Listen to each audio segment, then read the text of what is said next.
عقل کو بالکل اہمیت نہیں دینی چاہیے. دین کے ہر معاملے میں کتاب و سنت کو ہی اہمیت دینی چاہیے. دین کسی مذاق کا نام نہیں ہے کہ ہر کوئی آ رہا ہے، اپنے عقل سے بات کر رہا ہے، اپنی عقلی گھوڑے دوڑا رہا ہے اور اپنے من کی تاویلات کر کے اپنی مطلب کی چیزیں نکال رہا ہے. اور جو سلف کے یعنی صحابہ کرام رضوان اللہ علیہم اجمعین کے فہم سے جو چیزیں ثابت نہیں ہے یا ان کا کسی چیز پر عمل نہیں ہے اس کو معتبر قرار دے رہا ہے تو یہ دین کے نام پر مذاق ہے. صحابہ کرام سے جو چیز ثابت نہیں ہے وہ کیسے معتبر بن سکتی ہے؟ اور صحابہ کرام رضوان اللہ علیہم اجمعین کے فہم سے ہٹ کر کے کوئی اپنے عقلی گھوڑے دوڑا کر کے دین کو سمجھ رہا ہے تو یاد رکھے وہ شخص گمراہ ہے. ومن يشاقق الرسول من بعد ما تبين له الهدى ويتبع غير سبيل المؤمنين نوله ما تولى ونصله جهنم وساءت مصيرا. الحمد لله والصلاة والسلام على من لا نبي بعده. أشهد أن لا إله إلا الله وأشهد أن محمدا عبده ورسوله. أما بعد، قال الله تبارك وتعالى في القرآن المجيد والفرقان الحميد: أعوذ بالله من الشيطان الرجيم. بسم الله الرحمن الرحيم. اليوم أكملت لكم دينكم وأتممت عليكم نعمتي ورضيت لكم الإسلام دينا. معزز حاضرین مجلس، آج جس عنوان پر مجھے آپ لوگوں کے سامنے روشنی ڈالنی ہے وہ عنوان ہے عقل کو نقل پر ترجیح دینا، یعنی اپنی عقل کو کتاب و سنت پر ترجیح دینا. اسلام نے اپنے ماننے والوں کو جو ضابطۂ حیات بخشا ہے، یعنی زندگی گزارنے کا جو طریقہ، جو دستور مجھے اور آپ کو دین اسلام نے بتایا ہے، اسی کی پاداش میں، اسی تعلیم کی پاداش عوض میں ایک مسلمان اپنی عقل اور سمجھ پر کتاب و سنت کو فوقیت دیتا ہے. وہ اپنی عقل کو کتاب و سنت پر فوقیت نہیں دیتا ہے. وہ ہر وقت، ہر لمحہ، ہر آن زندگی کے ہر معاملے میں وہ کتاب و سنت کو ہی مقدم کرتا ہے اور وہ اس فعل سے، کام سے اطمینان، یقین اور قلب سلیم جیسی عظیم نعمت سے مالا مال ہو جاتا ہے. عقلی تشریحات، غلط تاویلات، اپنے عقل کے گھوڑے دوڑا کر کے دین کو سمجھنا ایک گمراہی کی دلیل ہے. اسلام میں اصل جو کسوٹی ہے وہ کتاب اللہ اور صحیح احادیث ہے. انہی کے ذریعے سے صحابہ کرام کے فہم کو رکھ کر کے دین اسلام کو سمجھا جائے گا. آدمی دینی معاملات میں اپنی عقل کو دخل دے رہا ہے تو یہ بے عقلی کا ثبوت ہے. آدمی علماء کرام سے جڑتا نہیں ہے، ان سے کچھ پوچھتا نہیں ہے، کچھ چیزیں حاصل نہیں کرتا ہے، اس کے باوجود وہ اپنی عقل کی تابعداری کرتے ہوئے، اپنی عقل کو بڑا سمجھتے ہوئے وہ ہر چیز کو یا تو گمراہی کے ناحیے سے دیکھتا ہے یا پھر حق کے ناحیے سے دیکھتا ہے، جبکہ اس کو خود پتہ نہیں ہوتا ہے کہ سنت کس کو کہا جاتا ہے اور بدعت کس کو کہا جاتا ہے. وہ ہر معاملے میں دخل اندازی کرتے ہوئے ڈائریکٹ حکم، فتوے جھاڑتے پھرتے ہیں کہ یہ بدعت ہے، یہ خلاف سنت ہے، یہ خلاف شارع ہے. جبکہ ہونا تو یہ چاہیے کہ ان لوگوں کو علماء کرام سے جڑ کر کے اپنی عقل کا دخل دین اسلام میں دینے کی بجائے علماء کرام سے مسئلے پوچھ کر کے دین اسلام کو سیکھنا چاہیے، اور کسی بھی چیز پر حکم لگانے سے اپنے آپ کو روکنے اور ڈرنے کی ضرورت ہے، کیونکہ دین اسلام وہ ہے جو رب العالمین کے پاس سے اترا ہوا ہے۔ انسانوں کی عقلیں جس کو اچھا سمجھ لے وہ دین نہیں ہے، یہ لوگوں کا ایجاد کردہ طریقہ ہے۔ دین وہ ہے جو خالص رب العالمین کی طرف سے نازل کیا گیا ہے۔ اہل فرق، مبتدعین، بدعت پرست، قبر پرست یا یہ تقلیدی علماء کہہ لے، فرقے باطلہ، یہ باطل ادیان جو ہے، یہ کتاب و سنت پر اپنی عقل کو ترجیح دیتے ہیں جو کہ گمراہی ہے۔ وہ شخص کیسے کامیاب ہو سکتا ہے جو دین کے معاملات میں اپنے عقل کے گھوڑے دوڑاتا ہے اور دین کو سمجھتا ہے؟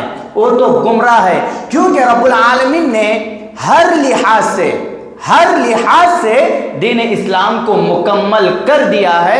رب العالمین قرآن مجید سورہ مائدہ کے اندر کہتا ہے، اليوم اکملت لکم دینکم واتممت علیکم نعمتی ورضیت لکم الاسلام دینا۔ میں نے اس دین کو آپ کے لیے مکمل کر دیا ہے اور اپنی نعمتیں تم پر پوری کر دی ہیں، اور اسلام کے دین ہونے کو تمہارے لیے پسند فرمایا ہے۔ نبی علیہ السلام جب تک دین مکمل نہیں ہوا، رب العالمین نے نبی علیہ السلام کو اپنے پاس نہیں بلایا۔ جب نبی علیہ السلام کی وفات کے بعد رب العالمین نے اس دین کی حفاظت کا ذمہ بھی خود اٹھا لیا۔ رب العالمین قرآن مجید سورہ حجر کے اندر کہتا ہے، اِنَّا نَحْنُ نَزَّلْنَا الذِّكْرَ وَإِنَّا لَهُ لَحَافِظُونَ۔ ہم نے اس قرآن مجید کو اتارا ہے اور ہم ہی اس کے محافظ ہیں۔ جب رب العالمین کو اس دین کی حفاظت کا ذمہ اٹھانا تھا تو رب العالمین نے بطور اسباب ایسے باہمت و باصفا اور مخلص لوگوں کو پیدا کیا جنہوں نے اپنی جان، اپنا مال، اپنے گھر بار کی قربانی دے کر کے اس دین کی دعوت کو زندہ رکھا۔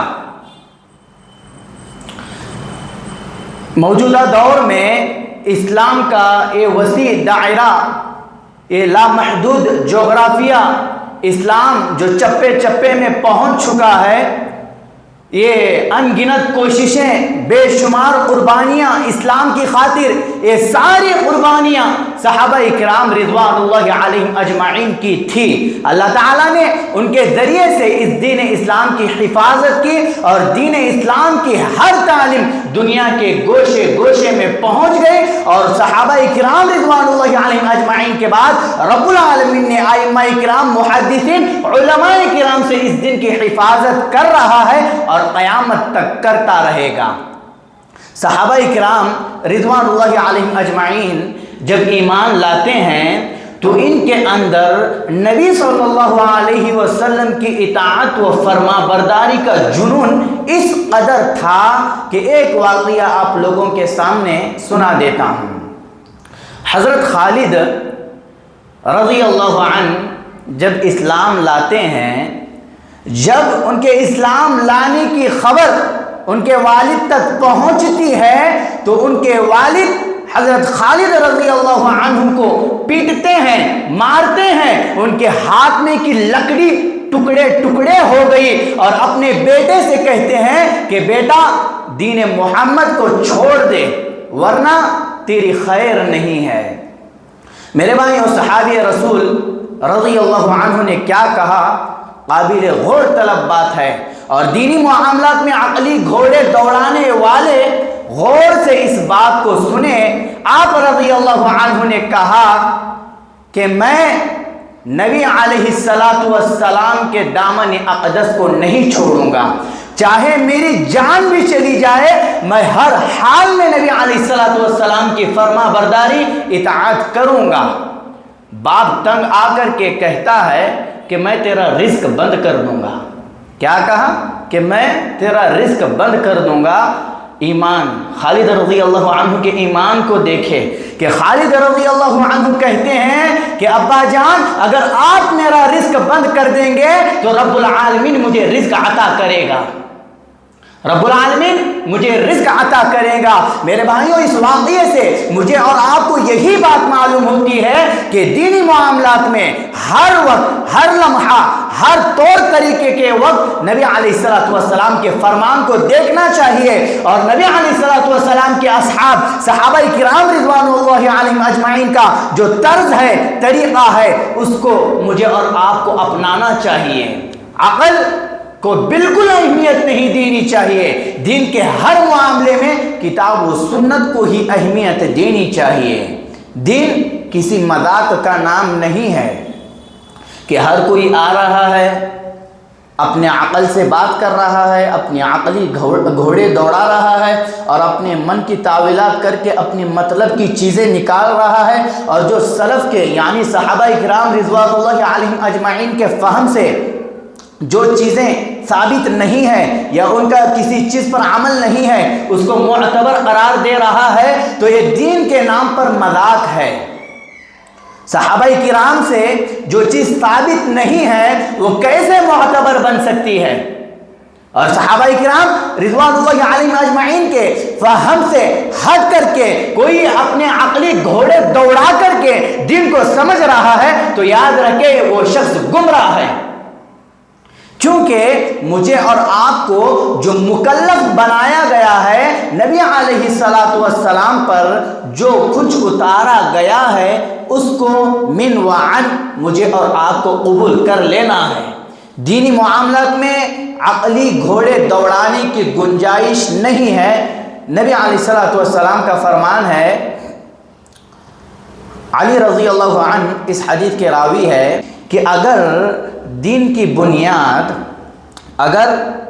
بنیاد عقلی گھوڑے دوڑانے پر ہوتی یا قیاس پر ہوتی یا رائے پر ہوتی تو دین اسلام میں موضوع پر اوپر مسح کرنا نہ ہوتا، موضوع کے نیچے مسح کرنا ہوتا. جبکہ دین اسلام کی بنیاد عقل پر نہیں ہے، دین اسلام کی بنیاد صرف اور صرف کتاب و سنت پر ہے، تو دین اسلام میں موضوع کے اوپر نہیں، موضوع کے اوپر مسح کرنا ہے، موضوع کے نیچے مسح کرنا نہیں ہے. اگر عقلی گھوڑے دوڑائے جائے تو یہ بات سمجھ میں آتی ہے کہ موضوع کے اوپر گندگی نہیں لگی ہوتی ہے، موضوع کے نیچے گندگی لگی ہوتی ہے. اگر عقل کی بات مانے تو موضوع کے اوپر نہیں، موضوع کے نیچے مسح کیا جائے گا. اور اگر نبی علیہ الصلوۃ والسلام کے فرمان کو مانے، دین اسلام کو اگر دیکھے تو موضوع کے نیچے نہیں، موضوع کے اوپر مسح کیا جائے گا. اور دین عقل نہیں ہے، دین نبی علیہ الصلوۃ والسلام کا فرمان ہے. شیخ الاسلام امام ابن تیمیہ رحمہ اللہ اپنی کتاب درء تعارض العقل والنقل میں کہتے ہیں کہ جو لوگ اپنی عقل کو کتاب و سنت پر اہمیت دیتے ہیں وہ لوگ گمراہ ہیں، ان کے ایمان میں کمزوری ہے. اور نوح علیہ السلام اور ان کے بیٹے کا جو مکالمہ ہوا قرآن مجید میں تفصیل کے ساتھ آپ پڑھ سکتے ہیں، اس سے استنباط کرتے ہوئے عقلی گھوڑے دوڑانے کو دین اسلام میں منع کرتے ہیں.